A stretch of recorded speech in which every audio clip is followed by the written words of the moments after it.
Welcome to my masterclass on home buying. I know you might be thinking, I got this. I already know it. This is a lot of information. It's 15 minutes long. But let me tell you, whether you're buying a home for the first time or you've done it before, there's always something new to learn. In this video, you'll get the insights that most agents don't pick up for the first 5 years. You'll learn what you really need to know and what a good buyer's agent should be doing for you. So no excuses, watch and learn. And what makes a good agent? And what I mean by a good agent is someone who will be there, someone who knows the market, who knows the contract, and also knows the ins and outs of contract negotiations. Buying a home is rarely simple, and it isn't always straightforward. For most of us, this is the largest investment we're going to make. And it doesn't matter if you're a first-time home buyer or if you've purchased a home before.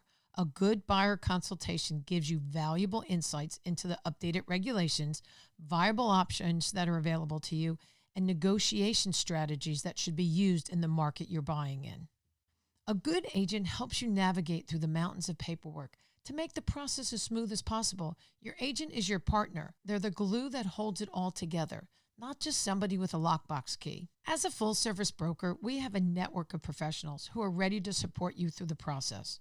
We're a regional leader and we have a global presence, which means that we are equipped with technological resources to help you in your search. If you or a friend ever need assistance in another location, we have the networking ability to connect you with top agents throughout the world. Let's start with the overview of the buying process. There are about 9 foundational steps of the transaction, and within each step, there are many sub-steps. Step 1 is selecting your agent.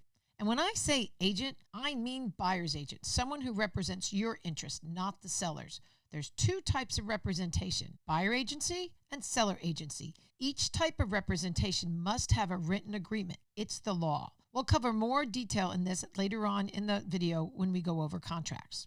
Okay, so now since you have your team, it's time to make a plan. However, remember, it's just not about having a plan and hoping things fall into place.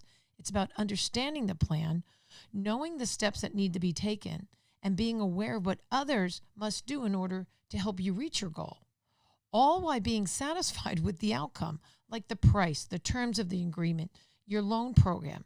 All this has to be done, and the way you get that done is by having a good agent by your side and helping you go through the entire process. The next step is pre-qualification and pre-approval. Many people use these terms as if they mean the same thing, but they don't. Pre-qualification is an informal estimate that doesn't carry much weight. On the other hand, pre-approval is more solid. Your credit is reviewed, your income, employment, and funds are verified. Essentially, you're just waiting to find the house of your dreams. And once you do that, then you just have to satisfy the appraisal and the insurance requirements. This puts you in a much stronger negotiating position. Here's a list of items you're going to need when you make loan application. It's a good idea to start gathering them together now. If there happens to be something that the lenders need to clarify, like an event, maybe a gap in work history or a large deposit, they're going to ask you to write a letter of explanation. This is not uncommon, but it's all part of the process. Okay, let's get into a little bit more about the lending process. What's the best program for you? Should you go FHA, VA, first-time home buyers? Should you go conventional, or maybe look into some occupational loans? Can you pick up some financial assistance, like basically getting some free money, grant money? Should you put 1% down, 5% down, 20% down? And if you have more than 20% down, maybe let's look into some mortgage assumptions. I have a video that I did on the pros and cons of VA assumptions. I can't stress enough how crucial it is for you to understand the mortgage products that are available to you and the fees that are associated with each program. Every lender claims that they have a good deal, but that's subjective. It all depends on what your goals are, not the lender's. A good agent will put all your options side by side so you can compare the cost, both long-term and short-term, so you fully understand what's being offered, the pros and cons, ensuring that you get the best one for your goals. This is real money I'm talking about. Once you decide what program you want to go for, you need to remember, don't change anything. Nothing about your financing. Don't go out and buy any furniture. Don't open a new credit card just to get that 15% discount on that one-time purchase when you're out shopping. This could have a negative impact on your loan, or minimally, it could delay your settlement. Don't make any future purchases. Keep everything the same. I'm a big fan of using local lenders. They understand the market dynamics. Remember, all real estate is local. There's trends, there's loan programs that are just local. And many of the internet lenders have business hours that are between 9 and 5, Monday through Friday. They're not available on weekends and in the evening. There's many times that we're going to need to reach your loan officer outside of business hours. This is crucial in the negotiation period. Not having a lender respond could be the difference between you having your offer accepted or not accepted by a seller, especially when we're in a competitive market. I will work closely with your loan officer so we can convey your strengths to the seller. I will always ask the lender to personally speak with the seller's agent, not just text them, not send them an email, but call them. We want to make sure that they know that you are solid. This extra step may not sound very big, but it has a large impact. The listing agent then communicates this to their seller, that they spoke with your lender and that everything checks out as stated in our offer. The know before you owe rule, also known as the 3-day rule of closing, is part of the TRID regulations implemented by the Consumer Financial Protection Bureau in 2015. This rule is designed to protect consumers by ensuring they have enough time to review their final loan terms before closing on the mortgage. If the lender fails to provide these disclosures by the required date, your settlement will be delayed. Since this is a federal requirement, there are no exceptions. And this delayed settlement could result in you being in default, and then that leaves you at the mercy of the seller. Again, this is just another reason why you want to use a reliable lender. Okay, let's talk about the next step, the home search. This is the fun part. What are your must-haves? What are your, oh, this would be nice? So if I had a magic wand and I can paint a picture, tell me about it. Is this your forever home, or is it just a starter home? Do you have any hopes to becoming a landlord and maybe keeping this property as an investment? Because how we shop and what market dynamics we focus on differ depending on your goals. Tell me about the location that you're looking into. Commute time, does that even matter? Are schools important to you? These are just a few things we're going to talk about and get into more detail once we start looking at houses and we start developing where we want to be. Let's talk about new construction. It's great because you get to choose exactly what you want, and buying new can reduce your annual maintenance cost. However, remember, not all builders are equal, and builders' contracts are very different from realtor contracts. They're designed to protect the builder, not the consumer. I did a video that goes into more detail about the pros and cons of new construction, and you can scan the QR code that's in this and you can watch it. And actually, how are you looking at homes now? Are you going on Zillow? Are you attending open houses? Are you just driving by and spotting them? We have this really cool platform that allows you to access our MLS system. It's called Real Scout. This interfaces directly with MLS, and it's super easy to use. Plus, it has way more options to do your search with than Zillow and Trulia. And the best part, it keeps your information private. It doesn't get sold to third parties because we at Century 21 New Millennium, we pay to have this available for our clients. I am a real big fan of proactive house hunting, getting the inside scoop of off-inventory properties. This includes giving you access to what we call pre-coming soon stage of properties. Because we're so large and we have Real Scout, that's the big benefit. So you'll be able to have access to homes that aren't on the coming soon in MLS, but they're actually on Real Scout only. Once we circle in on an area that we like, we can start going after maybe expired listings that expired maybe a year or two ago and see if those sellers have had a second thought. Maybe they're going to want to put it on the market again. You know, they might be interested in selling. I also can do data mining in the public records to see who's been in a home long enough that may be ready to sell. And I can send letters to or reach out to them. These are just proactive ways that we can go out there and see what's available for you. Okay, the next step is market dynamics. This plays a crucial role in offer research. And I'm not talking about making an actual offer on a particular house. I'm talking about doing the research that we do when we're considering different locations. This includes understanding the market history of an area. Is it in a flood zone? What's the turnover rate? What's the historical appreciation? Also, let's look at the overall average days on the market, this list to sale ratio. Is there a history of price reductions in this community? All this information is essential in making a well-informed decision. I find that doing this reduces many of the fears buyers have. So tell me, what are some of your biggest fears? Is it unexpected costs? Is it overpaying? Or is it just lack of clarity of the contract? Having a plan and knowing the options always help you feel a little better when you're dealing with the unknown. Let's talk about the components of an offer. This is critical in a successful outcome. We're going to talk about the purchase price, the type of contingencies you want, the earnest money deposit. Will there be a post-settlement agreement between you and the sellers? When do you want settlement? Do you want a 30-day, 60-day? Remember, the shorter the settlement, the better the rate because it's less risk for the lender. We also want to be mindful of contingencies dates. So we want to make sure we keep track of all our dates so nothing falls between the cracks.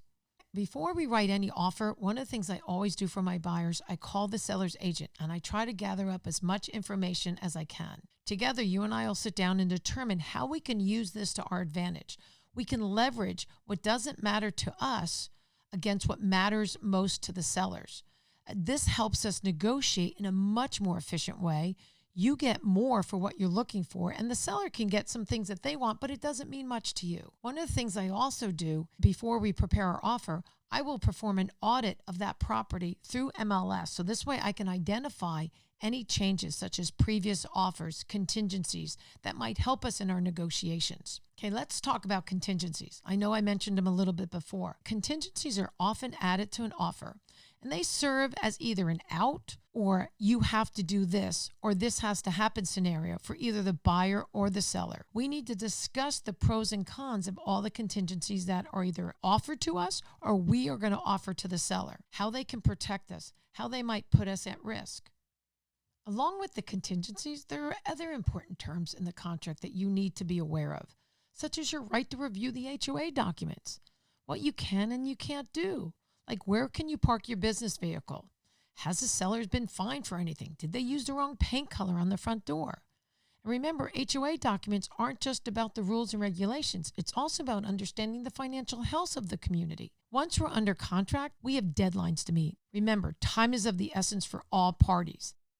This is when things start to move quickly. Contingencies will be removed or expired, potentially starting a complete another round of negotiations. We will review the pros and cons of each of these situations to make the best decisions that aligns with your goals. As we get closer to settlement, you are going to have some important choices to make.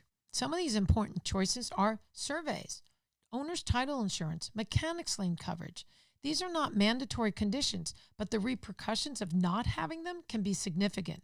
For example, what happens if you want to build your shed or your screened-in porch in your backyard, and then you find out there's an easement that runs underneath where you were planning to build it? Now you can't build it there. So now what are you going to do? If you would have been able to look at your survey ahead of time before even writing the offer, you might be able to make that decision if that's something that you want to do. So some of the conversations that we're going to have is, what do you plan on doing with your home? If you tell me, Adriene, I want to have a pool in my backyard, that is a must. I need to buy a property that has a big enough land that I can put a pool in. We are going to make sure that when we write an offer that we get a copy of that survey so you know if you can even do it. Why even get involved in it if you know that you can't? So now let's talk about the owner's title insurance. This is really important because it's not required. You don't have to get coverage. The lender requires for you to get coverage for them, but for you, it doesn't make a difference to them. This is a one-time fee, and the title company will go into more detailed about the pros of having it. But I can tell you from my experience, it's one of those things that you only have to buy once, and if you don't have it, you're going to really regret it. So now that we're about ready to close on your property, we're going to make this process a little bit easier for you. You're going to receive an email about our concierge program, and it's free to you. You can use it if you want. If you don't, it's okay, but it's there for you. And what they do is help you transfer your utilities, connect you with professionals for moving or repairs. It just makes your life a whole lot easier of things that you don't have to always think about.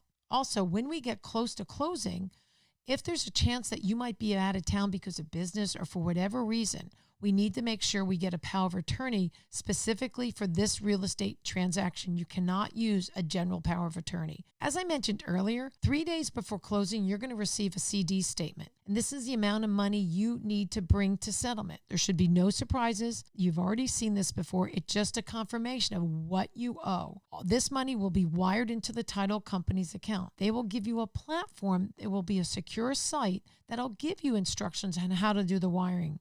As you can see, there's quite a bit of due diligence and hurdles we need to go through before you get to settle on your house. This is one process. You don't want to take any shortcuts. This is why having a good buyer's agent can help you navigate through the maze. Just remember, you don't know what you don't know, and you don't want to be in a position where you go, oh, I wish I would have known. Here we go. There are two types of agents, one that works for the seller and one that works for the buyer. Each represents their client's interest, and they have a fiduciary responsibility to protect those interests. As a buyer agent, we'll need to sign a contract with each other. It's the law. No agent is allowed to show a home unless everyone involved understands who's paying for what and how much. I don't charge any upfront fee. My fee can be paid directly by you, or we can negotiate it with the seller in the contract. The details of my fee will be outlined in our buyer agency agreement. You need more than just someone with a lockbox key. You deserve an agent who will guide you, provide you valuable insight, and be an advocate for you, and be the glue that holds everything together. I'll walk you through the agency agreement, the sales contract, and all the addenda, line by line, to make sure that you fully understand each step. Congrats on making it through the masterclass on the home buying process. Here are 3 videos that I mentioned earlier to help educate yourself further. Experience matters. I'm here for you. Let's take the next step together. Thanks for listening. I'm Adriene Pessel with Century 21 New Millennium.